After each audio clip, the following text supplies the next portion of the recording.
ओम नमो भगवते वासुदेवाय नमो नमः। मित्रों, आज मैं आपको 2 जुलाई 2024 को पड़ने वाली योगिनी एकादशी के बारे में बताने चल रही हूँ। यह एकादशी कितनी महत्वपूर्ण है, इस एकादशी के दिन हमें क्या करना है, किन नियमों का पालन करना है और कैसे व्रत को संपन्न करना है ताकि हमारे जीवन में खुशहाली आए। तो चलिए शुरू करते हैं। 2 जुलाई 2024 आषाढ़ कृष्ण पक्ष की उदया तिथि एकादशी और मंगलवार का दिन है। एकादशी तिथि आज 8:43 से होगी। उसके बाद द्वादशी तिथि लग जाएगी। आज योगिनी एकादशी का व्रत किया जाएगा। बता दें कि प्रत्येक महीने में 2 बार एकादशी आती है, एक पूर्णिमा के बाद और दूसरी अमावस्या के बाद। पूर्णिमा के बाद आने वाली एकादशी को कृष्ण पक्ष और अमावस्या के बाद आने वाली एकादशी को शुक्ल पक्ष की एकादशी कहा जाता है। किसी भी एकादशी तिथि पे भगवान विष्णु को का व्रत विधि विधान से करने से सौभाग्य और सुख प्राप्त होता है। कहते हैं कि योगिनी एकादशी का व्रत रखने वाला व्यक्ति हजारों ब्राह्मणों को भोजन कराने के बराबर फल की प्राप्ति करता है और साथ ही अनजाने में हुई गलतियों और उलझनों से भी छुटकारा पाता है। आज एकादशी के दिन श्री भगवान विष्णु की पूजा करने और कुछ विशेष उपाय करने से अलग अलग प्रकार के फलों की प्राप्ति होती है। तो आइए आज आचार्य इंदु प्रकाश जी से जानते हैं कि आज योगिनी एकादशी में कौन से उपाय करने से और हमें कौन से शुभ फलों की प्राप्ति होगी। तो चलिए शुरू करते हैं। योगिनी एकादशी का व्रत रखने वाले व्यक्ति को हजारों ब्राह्मणों को भोजन कराने के बराबर फलों की प्राप्ति होती है और साथ ही अनजाने में हुई गलतियों और उलझनों से भी छुटकारा मिलता है। आज की एकादशी के दिन श्री विष्णु जी की पूजा करने और कुछ विशेष उपाय करने से अलग अलग फलों की प्राप्ति होती है। आज हम आपको योगिनी एकादशी के महत्व के बारे में वर्णन करते हैं। पहला, अगर आप अपने दाम्पत्य जीवन को सुखी बनाए रखना चाहते हैं तो उसके लिए आज सुबह प्रातःकाल स्नान आदि करके साफ वस्त्र पहनकर तुलसी जी के पौधे को प्रणाम करें और अपने अच्छे दाम्पत्य जीवन की प्रार्थना करें।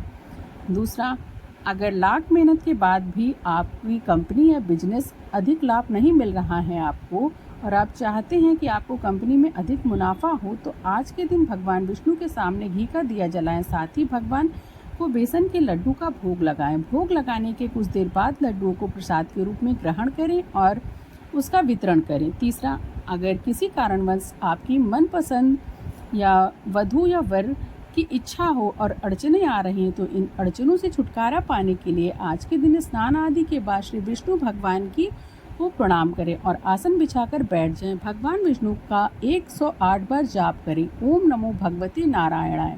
इस मंत्र का जाप करने से शीघ्र ही आपके जीवन में वर वधू की प्राप्ति होगी। चौथा, अगर आप अपने आर्थिक पक्ष को पहले की अपेक्षा और ज़्यादा मजबूत बनाना चाहते हैं तो आज के दिन स्नान आदि के बाद पीले वस्त्र धारण करें। अगर आपके पास पहनने के लिए कोई पीला वस्त्र नहीं है तो किसी भी रंग के वस्त्र पहन लें, लेकिन आपके पास एक पीला रुमाल या कोई छोटा सा पीला रंग का कपड़ा अवश्य होना चाहिए। पांचवा, अगर आपकी कोई इच्छा लंबे समय से अधूरी है, वह आपके कार्य में बाधा डाल रही है और आज के दिन भगवान विष्णु की पूजा के समय दक्षिणावर्ती शंख में गंगा जल भरकर आपको रख देना चाहिए। पूजा समाप्त होने के बाद भगवान विष्णु के चरणों का आशीर्वाद समझकर उसके शंख के जल को ग्रहण करें, प्रसाद के रूप में मानकर। छठा, अगर आपके बच्चे का पढ़ाई में मन नहीं लग रहा है, जिसके चलते वह परीक्षा में अच्छे अंक नहीं ला पा रहा है, तो आज के दिन आपको बच्चों को भी स्नान आदि करा के भगवान विष्णु का धूप दीप सहित अच्छे से पूजन करवाएं और उनसे आशीर्वाद लें। सातवां, अगर आप किसी सरकारी नौकरी में कार्यरत हैं और आपका बहुत दिनों से प्रमोशन रुका हुआ है तो आपको नौकरी में जल्द ही प्रमोशन पाने के लिए आज के दिन श्री हरि भगवान विष्णु और माँ लक्ष्मी की मूर्ति या तस्वीर को मंदिर में एक पीले कपड़े पर स्थापित करें और नियमित रूप से पूजा करें। साथ ही पूजा के समय भगवान के सामने एकाक्षी नारियल रखें और भगवान से आशीर्वाद लें। जब पूजा समाप्त हो जाए तो श्री विष्णु और माँ लक्ष्मी की मूर्ति और तस्वीर को वही मंदिर में रखा रहने दें और एकाक्षी नारियल को आप अपनी तिजोरी के पास रख दें या तिजोरी में रख दें। आठवां, अपने कैरियर की बढ़ोतरी के लिए अपने आप को एक मंदिर में जाकर शहद की शीशी दान करनी है और भगवान के आगे घी का दीपक जलाकर भगवान विष्णु से 11 बार उनके मंत्रों का उच्चारण करना है। ओम नमो भगवते नारायणाय। इस मंत्र का निरंतर जाप करने से 11 बार या 21 बार आप इस मंत्र का जाप करते हैं तो आपकी मनवांछित इच्छा पूर्ण हो जाएगी। 11वां, अगर आपके बच्चे की तबीयत कुछ दिनों से ठीक नहीं चल रही है तो अपने बच्चे के अच्छे स्वास्थ्य के लिए भी इस दिन श्री हरि भगवान विष्णु का नाम लेकर के एक साबुत हल्दी की गांठ लें और पानी की सहायता से उसको पीस लें। आप उस पिसी हुई हल्दी का टीका बच्चों के माथे और गर्दन पर लगा दें। ऐसा माना जाता है कि यदि आप इस दिन की ये क्रियाएं कर लेते हैं तो आपके घर में सुख समृद्धि का वास हो जाएगा, आपके सभी ग्रहों की शांति हो जाएगी। और इस दिन का ये योगिनी एकादशी का शुभ मुहूर्त 2 तारीख को सुबह 8:56 से माना गया है और दोपहर के 2:10 तक का है। और अगले दिन यानी 3 जुलाई को पारण का समय 5:28 से 7:10 तक है। 12वां, अगर पारिवारिक जीवन में खुशहाली लाना चाहते हैं तो उसके लिए आज के दिन पीले ताजे फूलों की माला बनाकर भगवान विष्णु के मंदिर में चढ़ाएं। साथ ही भगवान को चंदन का तिलक भी लगाएं। आज के दिन ऐसा करने से आपके पारिवारिक जीवन में अथाह खुशहाली का माहौल बनेगा, आपकी सारी इच्छाएं पूर्ण हो जाएंगी। इस दिन भगवान विष्णु को मीठे का भोग लगाना चाहिए। माँ तुलसी को भी मीठे का भोग लगाएं, मिश्री चढ़ाएं।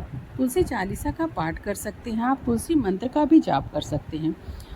माता लक्ष्मी को और माँ तुलसी को श्रृंगार अर्पित करें। यदि आपके वैवाहिक जीवन में किसी भी तरह का कलह कलेश चला आ रहा है, तो यदि आपके व्यवसाय में किसी तरह की मुश्किल है तो भगवान विष्णु को पंचामृत बना करके इस दिन अवश्य अर्पित करें। आपको इस दिन गरीबों को भोजन कराना चाहिए, यह भी बहुत शुभ माना जाता है। साथ ही साथ आप श्रीमद् भागवत कथा का भी पाठ कर सकते हैं। आर्थिक संपन्नता लाने के लिए, आर्थिक स्थिति सुदृढ़ करने के लिए आपको एक पान के पत्ते में ओम विष्णवे नमः लिखकर भगवान विष्णु के चरणों में अर्पित कर देना है और अगले दिन इस पत्ते को पीले कपड़े में लपेट कर तिजोरी में रख लें। ऐसा करने से आपकी आर्थिक स्थिति बहुत ही मजबूत हो जाएगी। यदि घर में दरिद्रता है और उसे दूर करना चाहते हैं तो आप इसी दिन योगिनी एकादशी यानी 2 जुलाई 2024 के दिन पीपल के पेड़ में दिया जलाएं और पीपल की परिक्रमा 21 बार करें या फिर हो सके तो आप 5 बार भी कर सकते हैं।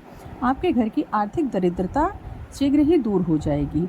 आपको बिजनेस या कंपनी में मुनाफा चाहिए तो इस दिन भगवान विष्णु को पीले लड्डू का भोग लगाएं और इस भोग को स्वयं ग्रहण करें और इसको प्रसाद के रूप में लोगों में वितरित करें।